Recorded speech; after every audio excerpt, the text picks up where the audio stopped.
From the outside, our Victorian home on Maple Street looked like something from a magazine.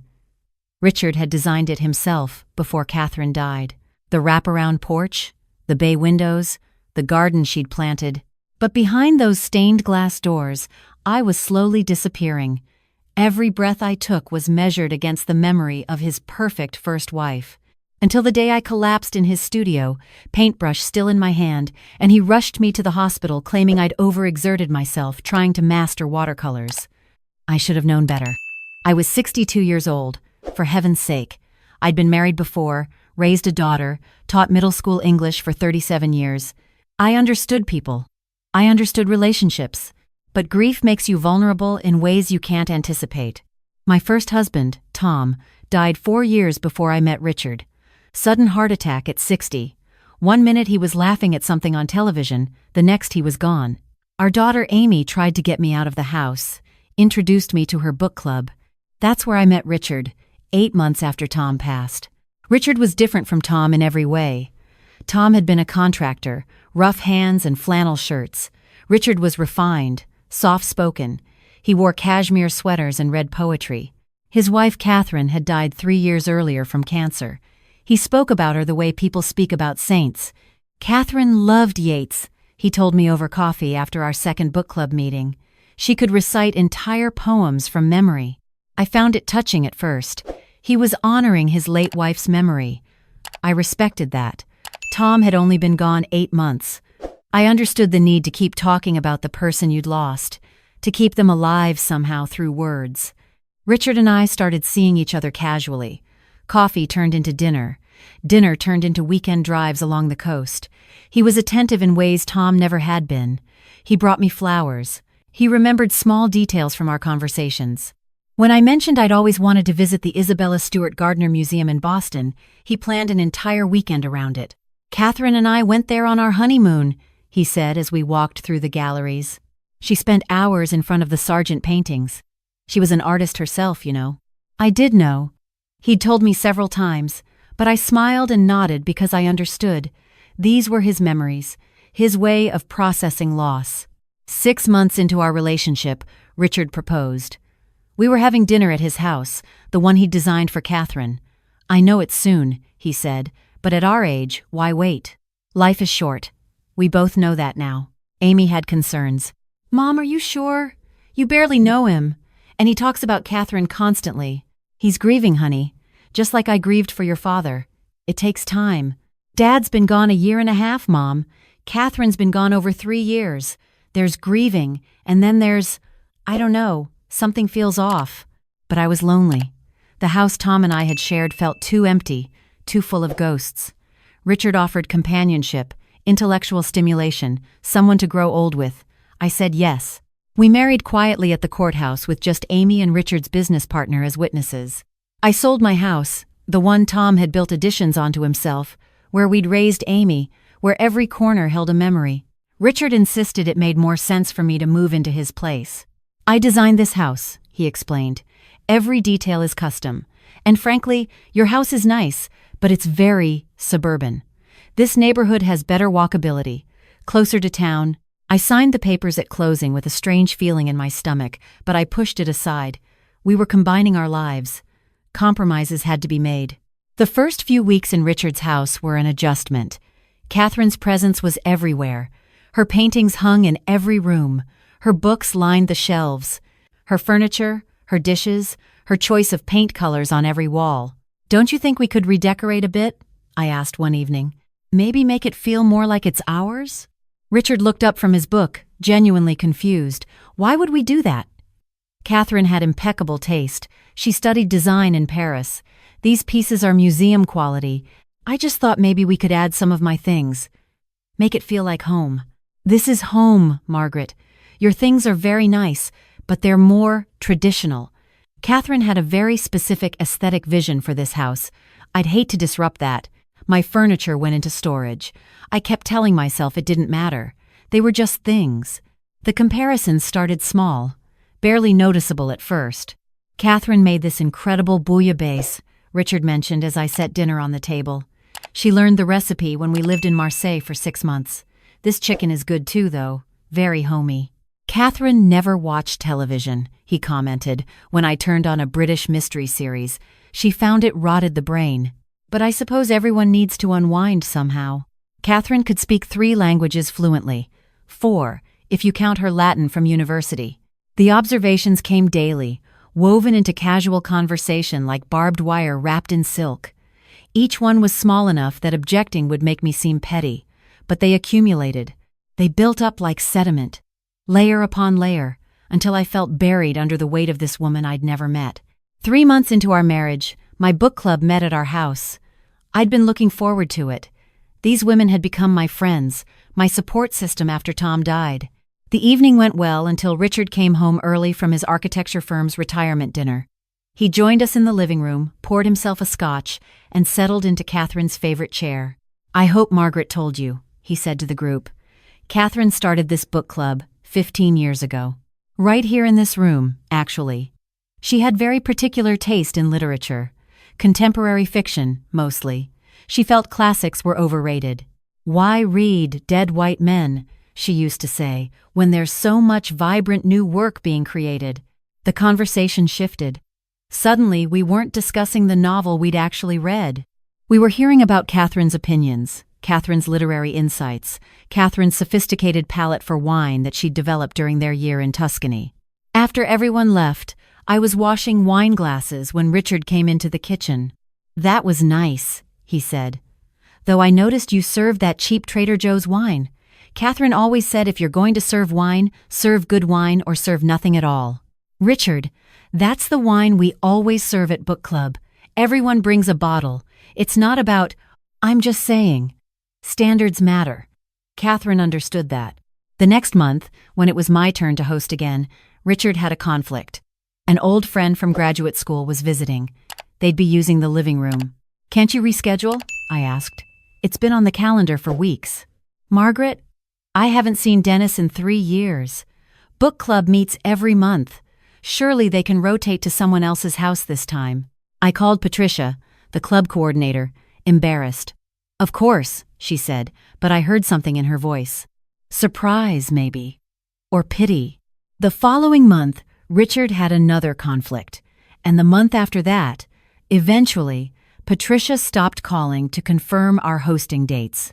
The invitations to other people's houses became less frequent. Then they stopped altogether. "Maybe it's for the best," Richard said when I mentioned it. Catherine always felt book clubs could become a bit insular. The same people, the same opinions, week after week. It's healthy to branch out. But we didn't branch out. My Tuesdays became empty. When I suggested joining a painting class at the community center, Richard frowned. "Painting? I didn't know you were interested in art. I've always wanted to try. I thought it might be fun." Catherine was a serious artist, Margaret. She trained at the Rhode Island School of Design. She found amateur art classes rather insulting to the medium. All those people who think buying supplies at Michael's makes them artists. "I'm not trying to be Catherine. I just want to try something new." His face shifted. The warmth drained away. "That's the problem, isn't it? You're always trying to be different, to change things." Catherine embraced this house, this life. She understood what we'd built here. "You built it with her, Richard, not with me." "And whose fault is that?" "I've tried to include you, but you resist at every turn. You don't like the furniture. You don't appreciate good wine. You want to clutter the walls with amateur paintings." I didn't sign up for the class. Amy called every week, but I found myself making excuses when she invited me over. Richard always had something planned. Dinner with his colleagues, a lecture at the university, a gallery opening. "Mom, I miss you," Amy said. "We used to have lunch every Thursday."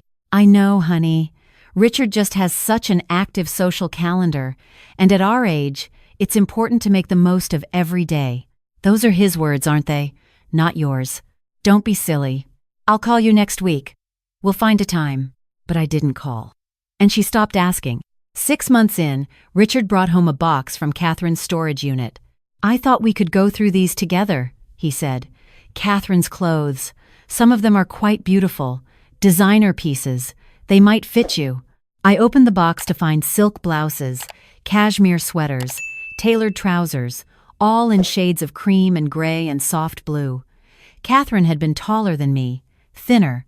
"I don't think these will fit, Richard." "Try them on." Catherine was very particular about quality. "These pieces are timeless." I tried on a gray silk blouse that hung loose on my shoulders, the sleeves too long. Richard studied me with an appraising eye. "You should lose a bit of weight," he said.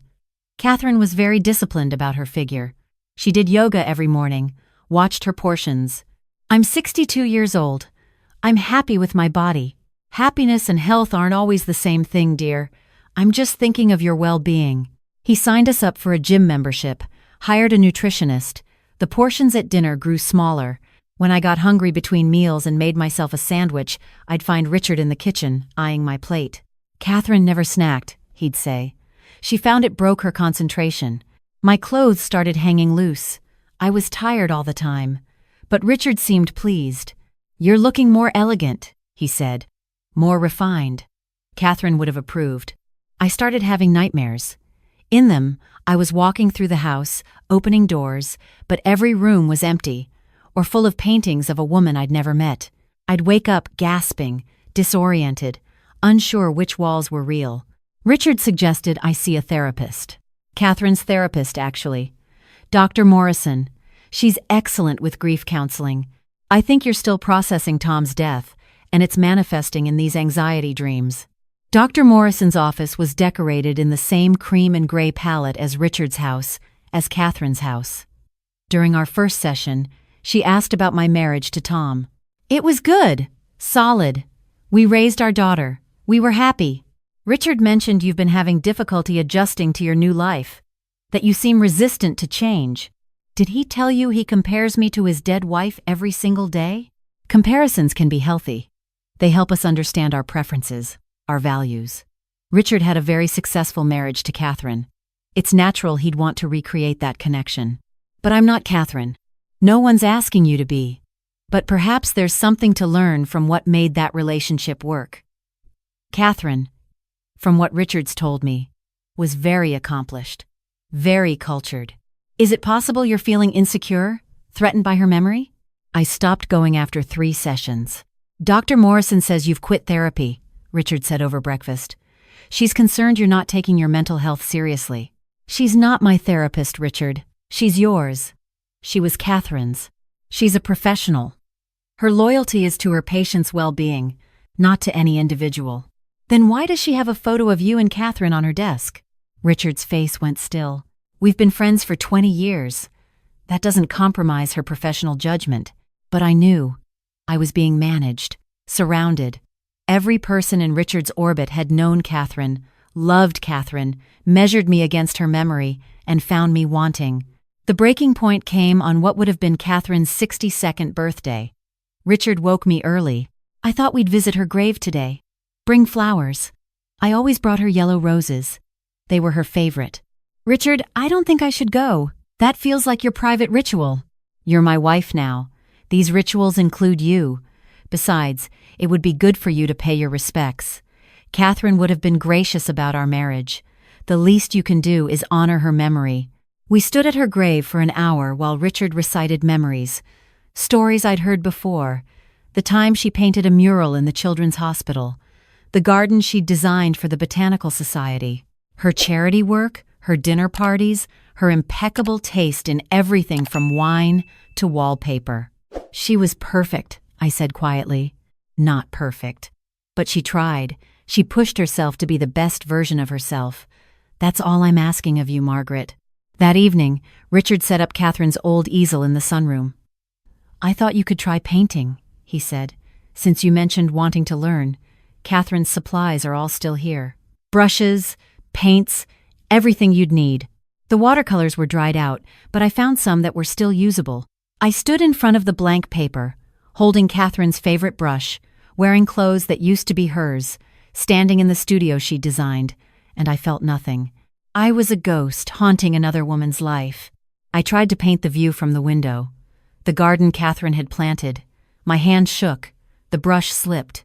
Colors bled into each other, muddy and wrong. "Catherine's seascapes were extraordinary," Richard said from the doorway. I hadn't heard him come in.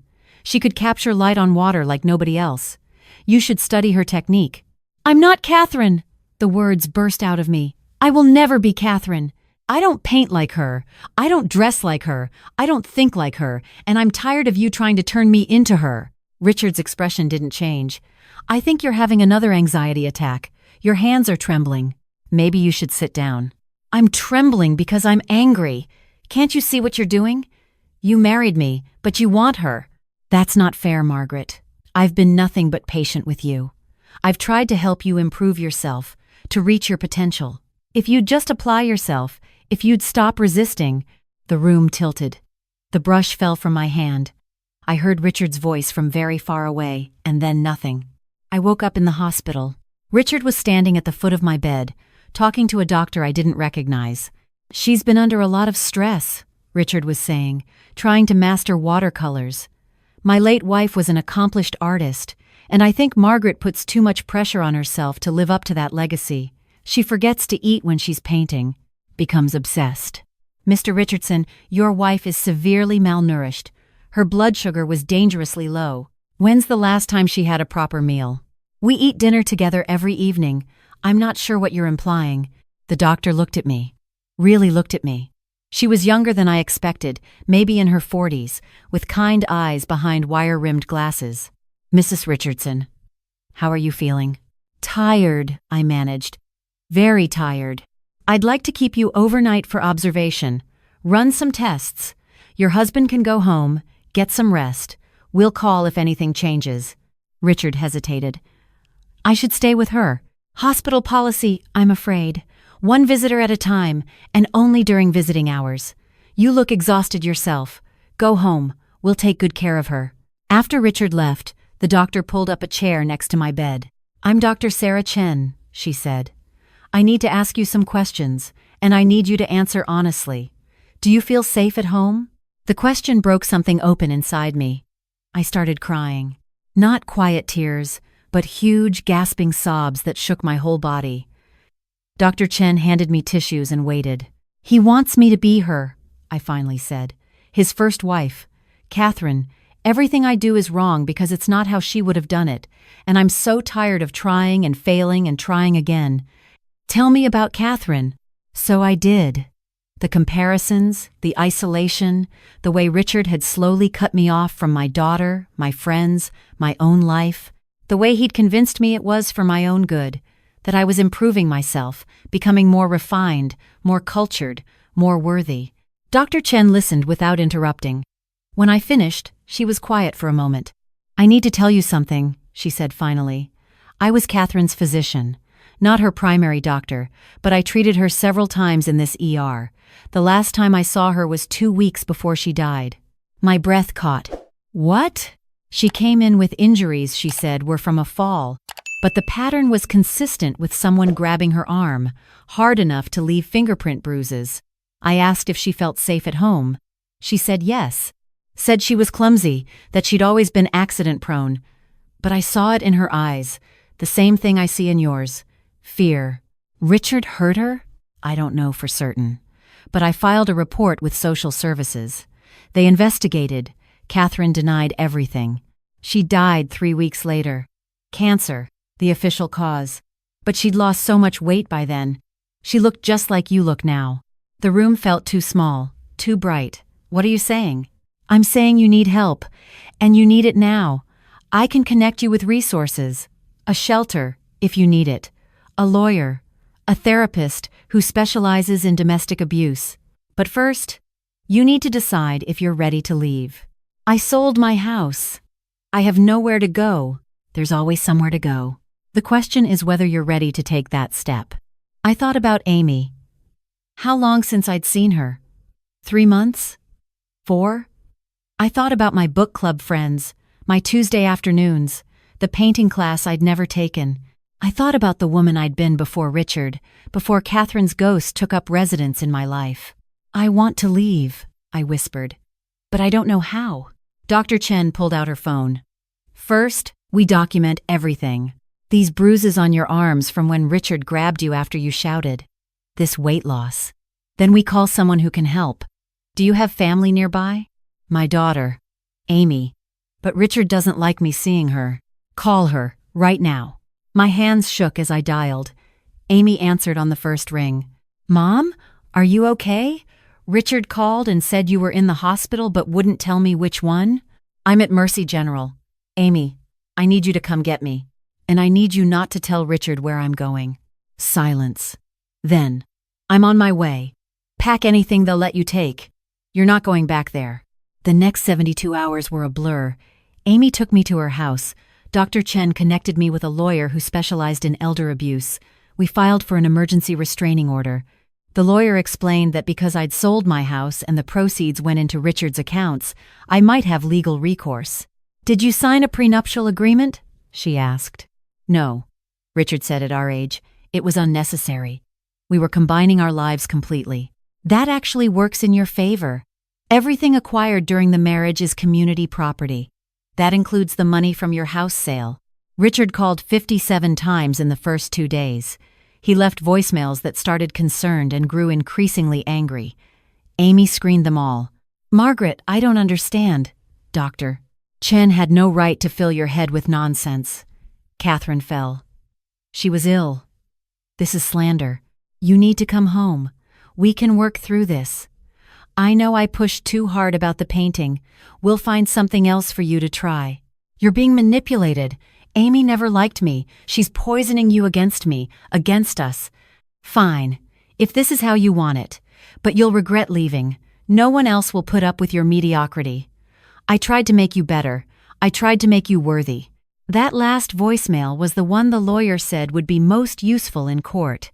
The restraining order was granted. The divorce proceedings began. Richard fought it, claimed I was mentally unstable, that I'd abandoned our marriage without cause. But Dr. Chen's medical records told a different story. The weight loss, the malnutrition, the bruises, and then the lawyer found Catherine's medical records. "Look at this," she said, spreading out pages. Same pattern. Weight loss, injuries explained as falls, anxiety medication prescribed. And here, 2 weeks before she died, an ER visit with Dr. Chen's notes. Patient presents with bruising consistent with restraint. Denies domestic violence but affect flat. Avoids eye contact. Reported to social services. "He did this to her too," I said.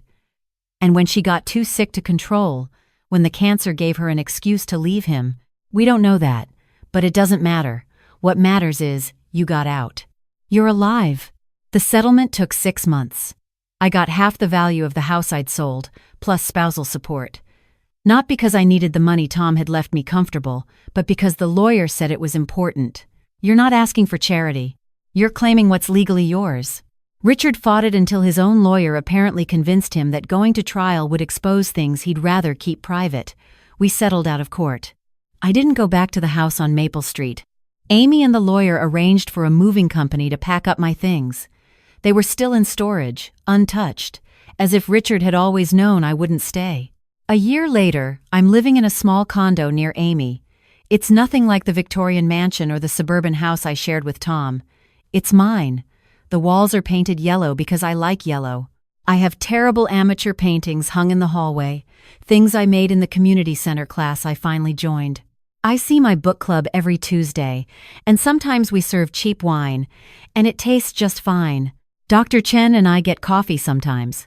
She told me Catherine's sister reached out after the divorce was finalized. She'd suspected what Richard was doing, but Catherine had cut off contact. By the time she tried to reconnect, Catherine was too ill to see visitors. Richard had been her only caregiver in those final months.